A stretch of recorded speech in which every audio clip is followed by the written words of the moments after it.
σας, ελπίζω να ακούγομαι. Δεν μου αρέσει να μιλάω με μικρόφωνο. Από την σημερινή εκδήλωση θα μου μείνουν τα παιδιά. Αν θα είναι κάτι από το δικό μου, δεν ξέρω. Πάνω στα παιδιά πρέπει να μείνουν. Το θέμα μου είναι η έκθεση των οργανισμών σε μικροκυματική ακτινοβολία. Μην περιμένετε να σας δώσω απαντήσεις. Δεν υπάρχουν. Επιφυλάξεις υπάρχουν πάρα πολλές. Θα σας τα εξηγήσει πιο καλά ο κ. Τριανταφυλλίδης. Εγώ θα σας μιλήσω για το τι είναι αυτό το υλικό, τι είναι αυτά τα ραδιοκύματα, πώς επιδρούν, πότε αρχίζουμε και έχουμε κάποια φαινόμενα τα οποία δεν προσμετρώνται ή δεν λαμβάνονται καθόλου υπόψη στις μετρήσεις που γίνονται και τι σημαίνει τελικά όριο. Το όριο θα σας παρακαλούσα να το έχετε πάντα στο μυαλό σας, ότι το λέω πάντα εντός εισαγωγικών, γιατί δεν πιστεύω σε όριο. Αλλά αυτό είναι μια ιστορία. Είναι προσωπική μου άποψη. Όπως και πολλά. Ας ξεκινήσουμε λίγο από κάτι ενδιαφέρον. Το 2007 οι χρήστες της κινητής τηλεφωνίας στον κόσμο ήταν 3,3 δισεκατομμύρια. Το 2010 είχε τεθεί το όριο των 5,1 δισεκατομμύριων και έφτασε το 5,6 δισεκατομμύρια. Ξέρετε πόσο είναι ο παγκόσμιος πληθυσμός? 6,5 δις. Είμαστε δηλαδή κοντά στο απόλυτο. Η Ελλάδα το 2010 είχε 17,2 εκατομμύρια συνδέσεις. Δεν έχουμε τόσο πληθυσμό, ούτε και φυσικά τόσα παιδιά. Είμαστε γύρω στα 5 εκατομμύρια λιγότεροι, ή 6, μαζί με τους μετανάστες. Έχουμε δηλαδή... πρέπει να σας πω επίσης ότι αυτά τα 17,2 εκατομμύρια, δεν προσμετρώνται οι ανενεργές λεγόμενες συνδέσεις, οι οποίες συνεχίζουν να υπάρχουν και λειτουργούν περιστασιακά. Αυτές είναι 20, φτάνουμε στα 20 εκατομμύρια συνδέσεις. Διπλάσια δηλαδή ο πληθυσμός μας. Ένας μεγάλος αριθμός χρηστών έχει την κινητή τηλεφωνία στην Ελλάδα πια ως κύρια επικοινωνία. Και μάλιστα, πιο ωραίο, από τη στιγμή που άρχισε αυτή η ύφεση στην Ελλάδα, περιορίστηκε η σταθερή τηλεφωνία και αυξήθηκε η κινητή. Στην Ελλάδα, για να πάμε τώρα στους σταθμούς βάσης, χρησιμοποιώ τη λέξη κεραίες, παρόλο που είναι καταφανέστατα λάθος όρος. Έτσι. Ο σωστός όρος είναι σταθμός βάσης, αλλά για να συνεννοούμαστε χρησιμοποιώ και εγώ το δικό σας όρο. Στην Ελλάδα λοιπόν υπάρχουν νόμιμα 8.000 κεραίες. Στην Αθήνα υπάρχουν περίπου 2.500, στη Θεσσαλονίκη καμιά 500. Το λέω Θεσσαλονίκη εννοώ τη μείζωνα Θεσσαλονίκη. Προφανώς όχι μόνο το κέντρο. Και αρχίζουμε και βλέπουμε ορισμένα πράγματα. Με πλήρη σήμανση που υποχρεώνει ο νόμος, ακόμα και οι νόμιμες, είναι ελάχιστες. Με ελλειπή σήμανση ή συνήθως με καμουφλαρισμένη σήμανση, με καμουφλαρισμένες πλήρως, όλες σχεδόν. Για να σας δώσω μια αίσθηση στη Θεσσαλονίκη τι συμβαίνει, πλήρη σήμανση έχουν, από ό,τι ξέρω εγώ τουλάχιστον, και έχω μετρήσει πάνω από 300 κεραίες στη Θεσσαλονίκη, πλήρη σήμανση πρέπει να έχουν καμιά δεκαριά. Και αυτές σε περιοχές όπου βγάζουν μάτι.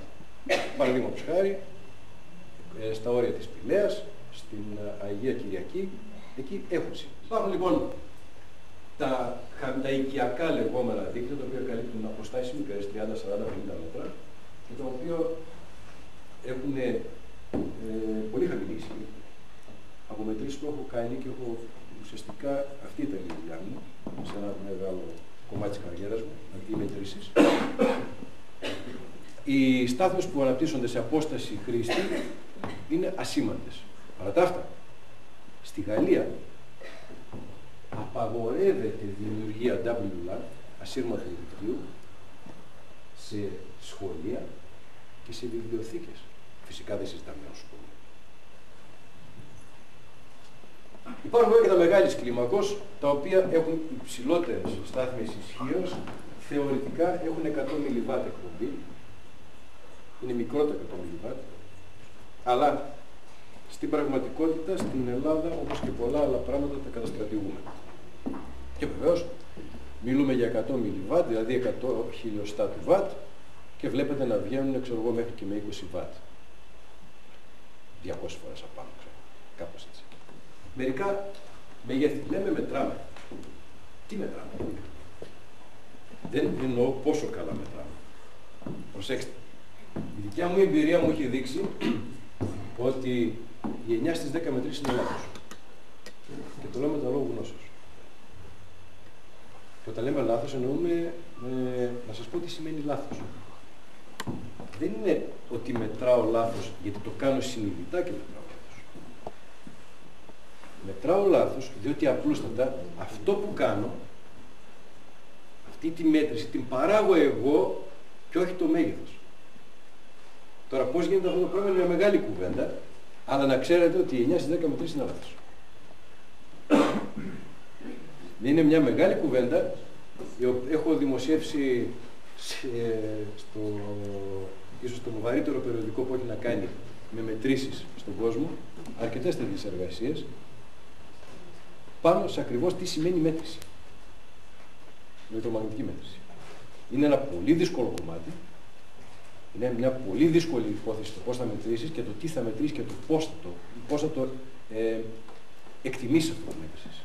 Δεν είναι, ξέρω εγώ, πήρα το μέτρο μου, άπλωσα εδώ πάνω και μέτρησα 10 πόντους ή 15 πόντους. Που και εδώ μπορούμε να κάνουμε λάθος. Αλλά εδώ τα πράγματα είναι πολύ.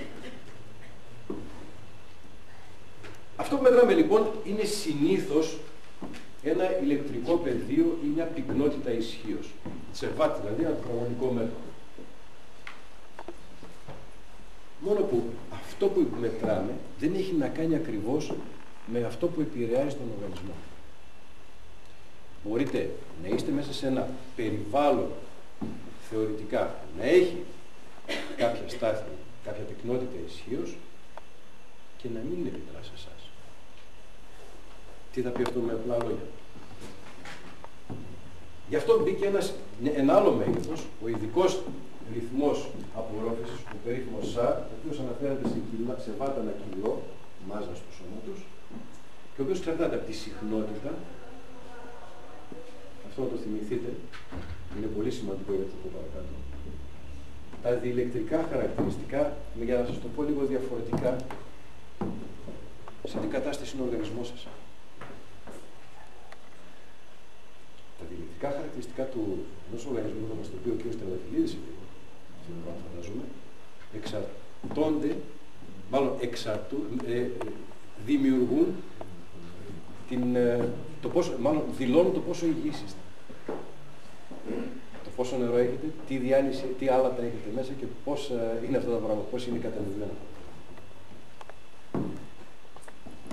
Φυσικά την πυκνότητα ισχύως, αλλά και την απόσταση από την γη, όχι τόσο στα 40-50 μέτρα, αλλά ξέρετε, και εδώ είναι ένα από τα πιο τραγικά πράγματα, είναι τελείως διαφορετικό όταν είστε σε μια μικρή απόσταση, μικρή βάλτε το εντός εισαγωγικών, γιατί εξαρτάται από το μικρή ηλεκτρομαγνητικά απόσταση, μικρή, και όχι με την έννοια του μήκους ή του πλάτους, μικρή απόσταση.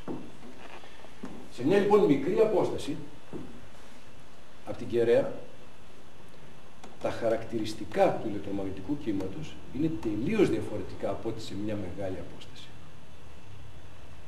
Έχετε την ίδια πυκνότητα ισχύως ενδεχομένως, έχετε την ίδια συχνότητα προφανώς, έχετε την ίδια απόλωση σίγουρα, αλλά έχετε διαφορετικά χαρακτηριστικά κύματος.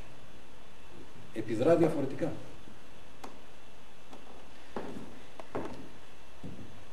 Το προσανατολισμό σε σχέση με την κεραία, εάν εγώ είμαι όρθιος αυτή τη στιγμή, εάν η κεραία είναι οριζόντια, τότε η επίδραση είναι πολύ μικρή. Αν είναι και αυτή κατακόρυφη, τότε η επίδραση είναι πολύ μεγαλύτερη. Φυσικά την ηλικία. Νομίζω προηγουμένως αναφέρθηκε, υπάρχουν μετρήσεις για παιδιά. Όχι, δεν υπάρχουν μετρήσεις για παιδιά. Αλλά υπάρχουν μετρήσεις για μεγάλους. Όχι, δεν υπάρχουν μετρήσεις για μεγάλους. Και θα το δούμε σε λίγο. Τα παιδιά, ξέρετε, πρέπει να... Οι γιατροί θα σας το πούνε, Δεν είμαι γιατρός, το ξαναλέω, αλλά αυτό ξέρω. Δεν είναι μικροί ενήλικες. Είναι άλλο πράγμα. Παραδείγματος χάρη, τα ραδιοκύματα διεισδύουν πολύ βαθύτερα μέσα στον εγκέφαλο ενός παιδιού και συγκεκριμένοι ιστοί, μυελός, το μάτιο, εγκέφαλος κυρίως, όταν λέω μυελός εννοώ τον οστόν, απορροφούν πολύ περισσότερη ενέργεια από ό,τι ενός μεγάλου. Πάντως πρέπει να ξεκαθαρίσουμε ότι από την αρχή, από τη δεκαετία του 30, τέλη του 30, προέκυψαν δύο σχολές. Η σχολή που μιλάει μόνο για θερμικές επιδράσεις, δηλαδή θα πει θερμικές επιδράσεις, παίρνουμε ένα κομμάτι μπριζόλα, το βάζουμε μέσα στο φούρνο μικροκυμάτων και ζεσταίνουμε. Αυτή είναι θερμική επίδραση. Και οι άλλες σχολές που μιλούσαν για μη θερμογόνες επιδράσεις ή ολιγοθερμικές επιδράσεις ενδεχομένως. Τι σημαίνει αυτό? Έχω μια πολύ χαμηλή στάθμη πυκνότητα σύγκρουσης. Αυτή επιδρά ή όχι? Κατά θερμικά δεν επιδρά. Μόνο που εδώ υπάρχει μια μικρή διαφορά ανάμεσα στην μπριζόλα και σαν άνθρωπο. Η μπριζόλα είναι ένα πεθαμένο πράγμα. Ο άνθρωπος είναι ζωντανός. Και από εδώ και πέρα αρχίζει αυτό που θα σας απασχολήσει μεθαύριο ή πότε θα γίνει το δικαστήριο. Τα πρότυπα έκθεσης στον δυτικό κόσμο, με κάποιες μικροεξαιρέσεις, όπως είναι η Γαλλία, όπως είναι η Λαμάνσα στην Ισπανία, η Ελβετία λιγάκι, ίσως και λίγο το Βέλγιο, σε όλο τον υπόλοιπο δυτικό κόσμο, πρακτικά και σε εμάς βεβαίως, τα πρότυπα αναγνωρίζουν μόνο θερμογόνες επιδράσεις. Τι θα πει αυτό? Είσαι κάτω από από την επίδραση ενός ηλεκτρομαγνητικού πεδίου. Εάν αναπτύσσεις θερμοκρασία το σώμα σου, τότε έχεις θερμογόνη επίδραση.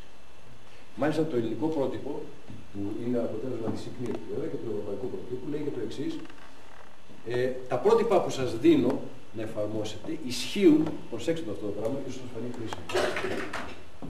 Ισχύουν εφόσον λαμβάνουμε υπόψη θερμογόνες επιδράσεις, πρώτον, και δεύτερον σας προστατεύουν από επιδράσεις όπως είναι οι ηλεκτροπληξίες κλπ. Εάν λοιπόν δεν υπάρχουν αυτά τα πρότυπα, λέει το ελληνικό, αυτά τα αποτελέσματα, λέει το ελληνικό πρότυπο, σαφέστατα, ότι τότε αυτά τα πρότυπα δεν ισχύουν. Γράφει βεβαίως από κάτω πονηρά ότι αυτή τη στιγμή δεν έχει αποδειχθεί ότι ισχύουν τα μη θερμικά πρότυπα. Άρα δεν μπορώ να τα προτυποποιήσω εγώ. Θα πρέπει λοιπόν να ξεκαθαρίσουμε κάτι. Ότι στην Ελλάδα δεν ισχύουν όρια. Στην Ελλάδα ισχύουν βασικοί περιορισμοί. Ένας νομικός, δεν είμαι νομικός, θα σας εξηγήσει πολύ καλύτερα ποια είναι η διαφορά τους. Οι στάθμες που αναπτύσσουν στον εγκέφαλό μας είναι υψηλές. Πόσο υψηλές, εξαρτάται. Αλλά είναι υψηλές. Είναι κοντά στα θερμικά όρια και μάλιστα πολύ ψηλότερα σε αρκετές περιπτώσεις, ειδικά όταν μιλάμε για παιδιά, από τα θερμικά όρια. Και όταν βρισκόμαστε βέβαια σε μια πόλη με πυκνό δίκτυο, τα όρια είναι οι στάθμες είναι χαμηλότερες, αλλά όταν είμαστε εκτός πόλεως, οι στάθμες είναι ψηλότερες. Όταν είμαστε μέσα στο αυτοκίνητο, οι στάθμες είναι ψηλότερες και πάει λέγοντας. Και επί τη ευκαιρία, επειδή πιστεύετε ότι διαβάζοντας το προσπέκτους του κινητού σας τηλεφώνου θα δείτε το ΣΑΡ που είναι ασφαλές για σας, τι είναι? Δέστε και λίγο δίπλα τα μικρά γραμματάκια όπου λένε το εξής. Το είδα προχθές στο βιβλίο που μου έφερε ο γιος μου, στο δικό του κινητό, που έγραφε το εξής. Η στάθμη ήταν συγκεκριμένη ακριβώς στο όριο όταν το έχετε 1,5 εκατοστό τουλάχιστον από το αυτί σας. Αν το έχετε πιο κοντά, δεν ξέρω. Λοιπόν, ενδιαφέρον, ναι. Λοιπόν, αυτό είναι το κινητό σας και αυτό είναι το κόσμο εγκέφαλος.